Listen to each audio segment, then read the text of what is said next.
أملاك أبراهام ونبي موسى أملاك أبراهام ونبي موسى عجائز عالم قدست سلاسي تمسكنوا تمسكنوا تمسكنوا تبل على نفسي بوداسي أملاك أبراهام ونبي موسى أملاك أبراهام ونبي موسى عجائز عالم قدست سلاسي تمسكنوا تمسكنوا تمسكنوا تبل على نفسي بوداسي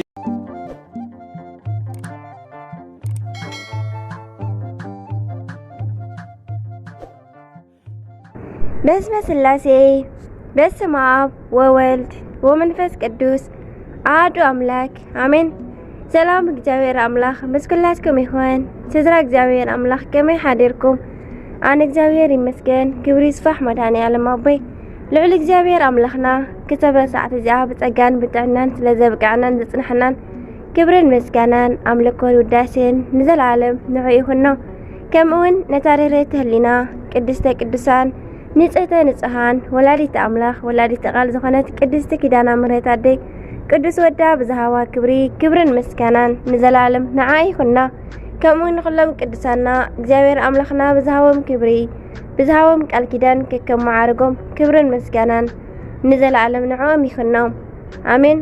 6 ጥሪ ናይ ዕለቱ ስንክሳር ድሰምዕ ዘንብብ ፍቕሪ ጎይታ ኣብ ልቡ ይዕንብብ ሓለዋን ጸሎትን ናይ ቅዱሳን ድማ ይረክብ ذكرى صادق لعالم يهلو ذكرنا صادق نعالم يزنبر آمين نقدسان تمحصنو كاب كل خفء زبالة كدحنو طري 6 እንቋዕና ብክብረ በዓል ግዝረት ጎይታናን አምልኽናን መድሓኒናን ኢየሱስ ክርስቶስ በሰላም አብጽሐና ከምቲ ንአብርሃም ዝሃቦ ናይ ቃል ኪዳን ምልክት ዝሃቦ ዘፍጥረት ኣብ ምዕራፍ 17 ክስጋብ 11 ስጋብ ዕልብኹም ግዘሩ እዚ ድማ ኣብቲ ኣብ መንጎይን መንጎኹምን ዘሎ ኪዳን ምልክት ክኸውን እዩ።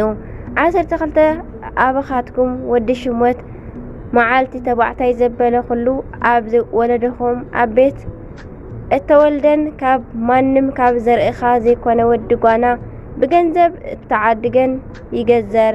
በዚ ዕለት ድማ ጎይታናን አምላኽናን መድሓኒናን ኢየሱስ ክርስቶስ ሕጊ ነቢያት ንኽፍጽም ወዲ 8 መዓልቲ ምስኮነ ተገዝረ።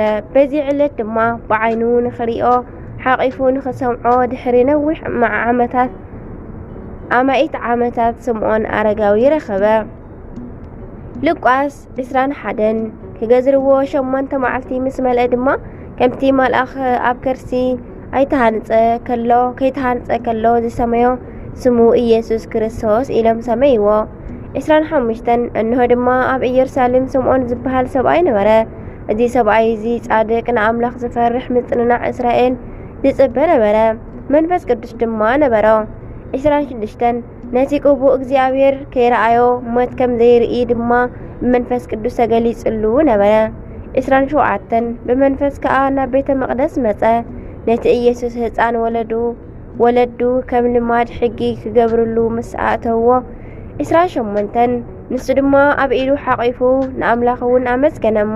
በዚያ ድማ ቅድስቲ ቤተ ክርስቲያን ኣብ ባሊገ ናይ ክርስትና ደ ወይ ኣቦ እትገብር ንህፃን ድማ ስሙ እትሰምዮ ወልደ ከዓ ወለተ እገሌ ትብሎም ከምቲ ንጎይታና ስምዖን አረጋዊ ባሊጉ ዝኾነ ንህፃን ድማ ናይ ክርስትና ኣቦን አደን ጌራ እተረድእ ናይ ክርስትና ኣቦኻ እንታይ ተራ ኣለዎ ንዝብል ድማ ድሕሪ ጥምቀት ጸሎተ ሃይማኖት ይድገመሉ ይጽለየሉ። ምክንያቱ ስምዖን ከምዚ ገይሩ ካብ 29 ክሳብ 32 ዘሎ ቁጽሪ ኦ ጎይታይ ነቲ ንምብራህ ኣህዛብ ብርሃን ንህዝብኻ እስራኤል እውን ክብረት ምእንቲ ዝኸውን ኣብ ቅድሚ ኩሉ ህዝቢ ዘዳለኻዮ مدحنك عندي كابر آياس حجي كمتي زربخان ماريخا بسلام تفانو وإخا بلا يوسف دما يوسفن أديون كابتي بزعباؤو تزارب نجر تقرمو سمعون كأ بارخهم نديو مريم دما أنه أزين بوزحات أب إسرائيل نمدق من متن سأومن نسأمرتي مزرارون نبريو نعخي دما حسب لبخي بوزحات مأنتي كجهاد نب نفسخي سيفي كأتو يبلا سلازي اتم كريستنا زحازنا سبات سلتم زحازنا يوم بسلام كساب النفانو ناب እግዚአብሔር بصلوت ተጸሚድنا ክንምህሮምን ክነረድኦምን ከም ዝግባእ ኣብዚን ምልከት ጀርነትን ምሕረትን ናይ ጎይታናን ኣምላኽናን መልሓኒናን ኢየሱስ ክርስቶስ ምስኩላትና ይኹን አሜን። በስመ አብ ወወልድ ወመንፈስ ቅዱስ አሐዱ አምላክ አሜን። ጎይታናን ኣምላኽናን መልሓኒናን ኢየሱስ ክርስቶስ ብጸሎቶም 4 ሙታን ብሓደ ግዜ ካብ ሞት ተንስኡን ዓመት ከዓ ኣብ ናይ ዕረፍቲ በዓሎም ሶሃባ ኣብ ዝበሃል ቦታ ቆይሞም ኣብ ዝጽልይሉ ወሓዚ ዓሳ ካብ ሰማይ ዝዘንበሎም ዝነበረ ኣቡነ ኢዮስያስ ልደቶም እዩ። ሰማዕት ቅድስቲ አርሴማ ልደታ እዩ። ጻድቅ ኖህ በዓል ዕረፍቲ እዩ። ነቢይ ቅዱስ ኤልያስ እውን ብእሳት ሰረገላ ዝዓረገሉ ዕለት እዩ። ቅዱስ ባስልዮስ ቀዳማዊ ዘቂሳርያ ዕረፍቲ እዩ። ከምኡውን በዚ ዕለት ስንክሳር ኣብ በረኻ 60 ዓመታት ዝነበሩ ኣባ ሙሴ ዓረፉ። እዞም ጻድቅ ድማ ናይ ቅዱሳን ልቦና ካብ መርኣይ ዝተላዕለ ኣድነቑ። ገጾም ድማ ተለዊጡ ከም እሳት ፈሓም ኮነ ኢሉ ብሓፂር ዝገለጾም ኣባ ሙሴ ዕረፍቶም እዩ። በረኸቶም ይሕደረና። በዓለ ግዝረት ጎይታና ናብ ቤተ መቕደስ ብምእታው ናይ ኦሪት ሕጊ ከም ዝፈጸመ ንብዙሓት ጎይታና ናብ ቤት ግዝረት ዘይኣተወን ከም ዘይተገረዘን ይመስሎም ነበረ። ንሶም ከም ዝሓስብዎ እንተዝኸውን ነይሩ ኣይሁድ ዓብይ ምኽንያት ምረኸቡ ነይሮም። ጎይታና ግን ናይ ግዝረት ሕጊ ፈጸመ። ልሳነ እፍረት ሐዋርያ ቅዱስ ጳውሎስ እውን ጎይታ ክርስቶስ ብስጋ ግዝረት ተቐበለ። ንኣቦታት ዝተውሃበ ቃል ኪዳን ምእንቲ ክፍጽም ኢሉ ከም ዝተዛረበ ጎይታና ንዓና ኣብ ክንዲ ግዝረት ናይ ክርስትና ጥምቀት ሃበና። ናይ ፋሲካ ቅጫ እውን በልዐ። ኣብ ክንደኡ ከዓ ኣማናዊ ስጋኦን ደሙን ሃበና። ዝኸበረ ወንጌል ሻምናይ መዓልቱ ኣብ ዝተፈጸመ ጊዜ ነቲ ህፃን ክገዝርዎ ወሰድዎ።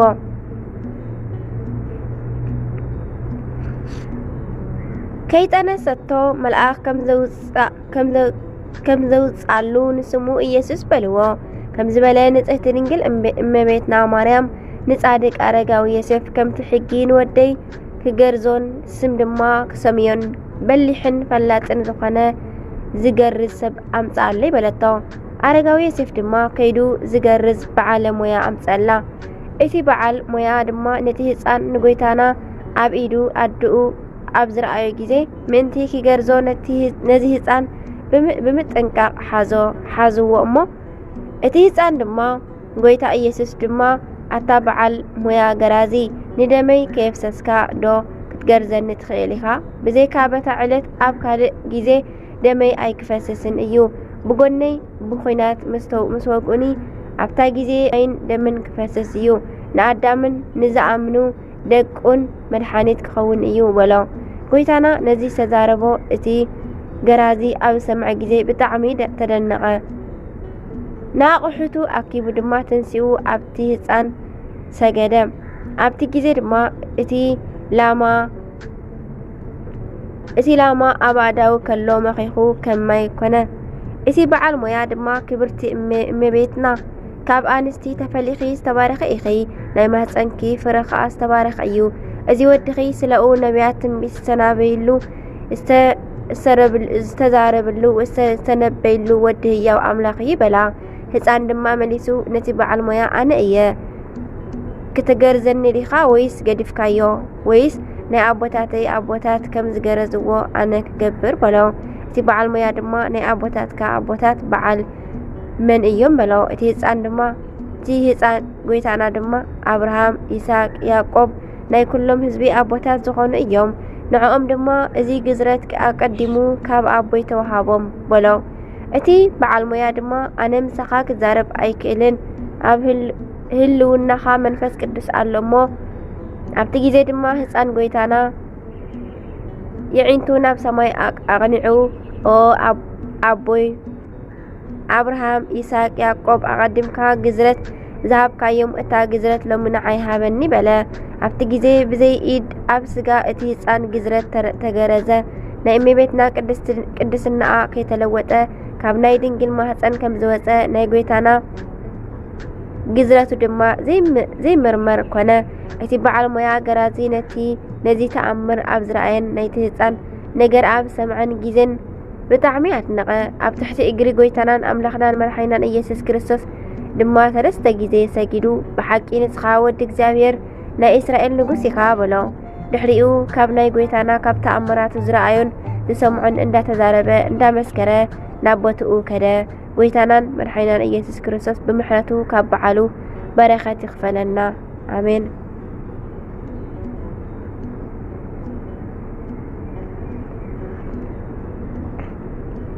ከምኡውን መናኔ መንግስቲ አቡነ ኢዮስያስ ትውልዶም ሸዋ ክኸውን ከሎ ወዲ ንጉስ ዓምደ ጽዮን እዮም። ጥሪ 6 ክውለዱ ከለዉ ቅዱሳን መላእኽቲ ከቢቦም ተራእዮም እዮም።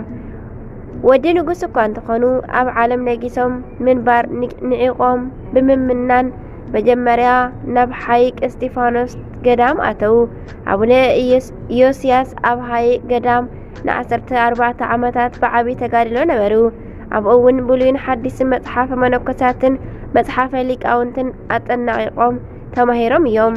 ብድሕሪኡ ከዓ ብትእዛዝ እግዚአብሔር ናብ ትግራይ ደብረ በንኮል ገዳም ከዱ። ኣብ ደብረ በንኮል ኣብ ብዓቢ ተጋድሎ ገይሮም ብኢድ ዓቢ ኣቦ ኣቡነ መድሃኒነ እግዚእ መነኮሱ። ቆቢዕ ዝተቀበሉ ግን ካብ አቡነ ተክለ ሃይማኖት እዮም። አቡነ መድሃኒነ እግዚእ ከዓ 7 ዓመት ምስኦም ድሕሪ ምጽናሖም ንአቡነ ኢዮስያስ ወንጌል ዘይሮም ክሰብኩን ገዳም ክግድሙን ብምእዛዝ መሪቆም ኣፋነዎም። አቡነ ኢዮስያስ ከዓ ናብ ዓድዋ አውራጃ ሎሚ ብስሞም ናብ ዝተጸውዐ ገዳም ከይዶም ኣብቲ ቦታ ብተጋድሎ ነበሩ። ነቲ ገዳም ምስ ገደሙ ድማ ብዙሓት መነኮሳት ኣፍርዮም ድማ እዞም ጻድቅ ኣቦ ዘፍለቅዎ ጸበል ብፈዋስነት ዝተፈልጠ እዩ። በብዓመቱ ኣብ ዕለት ዕረፍቶም ነሓሴ ዕለት 6 ሰሃባ ኣብ ትበሃል ቦታ ቆይሞም ኣብ ዝጽልይሉ ወሓዚ ዓሳ ካብ ሰማይ ይዘንብ እዩ። እዚ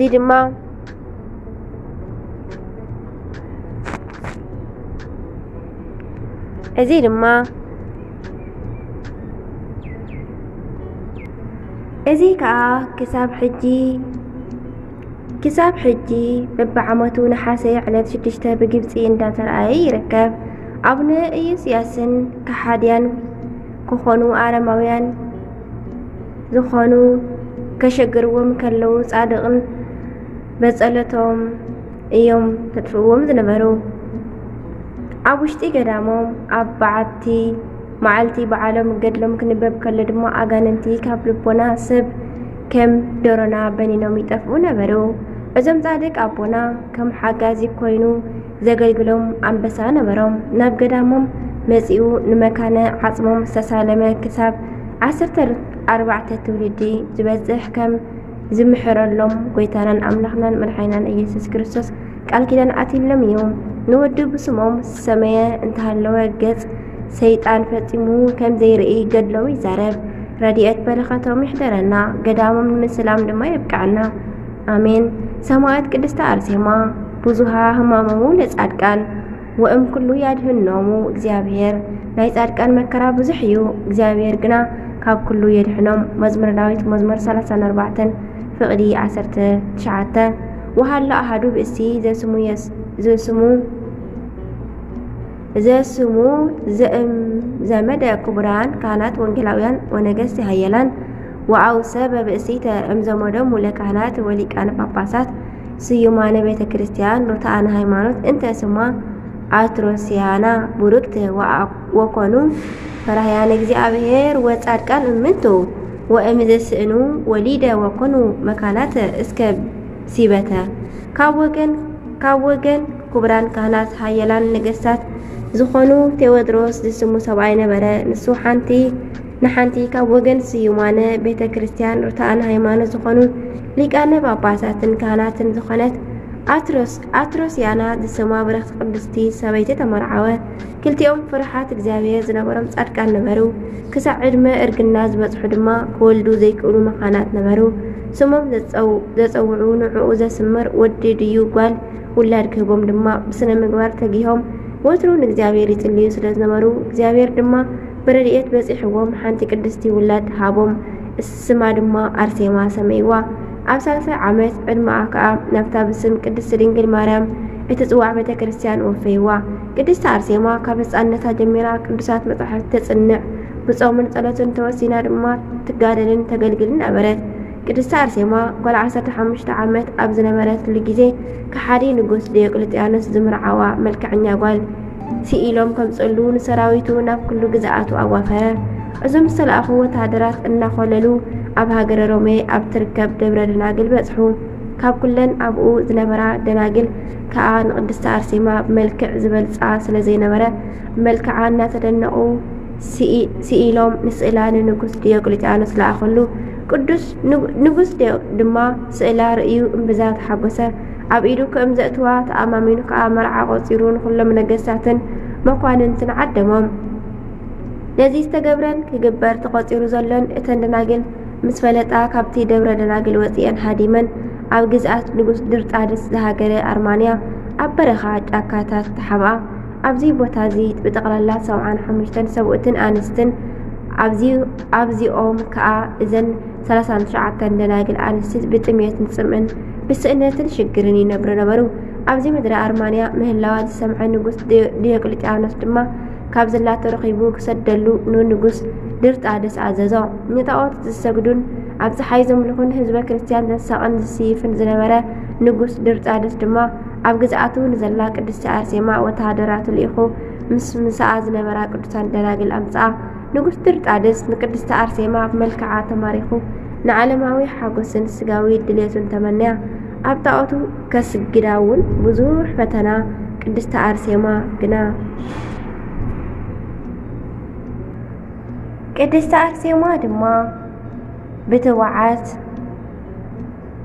አርሴማ ድማ ኣብ ሃይማኖታ ጸኒዓን እዚ ዓለም እዚ ምስ ፍትወታቱ ሓላፊ ምዃኑን ኣሚና ንኣታቶም ኣህዛብን ንምስክር ምእንቲ ክኸውን ብኣይ ምኽንያት ምእንታይ ናብ መኳንንቲ ነገስታትን ክትወሰዱ ኢኹም ማቴዎስ 10:18 ዝበሎ ቃል ወንጌል ዘኪራን ምእንቲ ስመ ክርስቶስ ሰማይ ክትከውን በሃገት።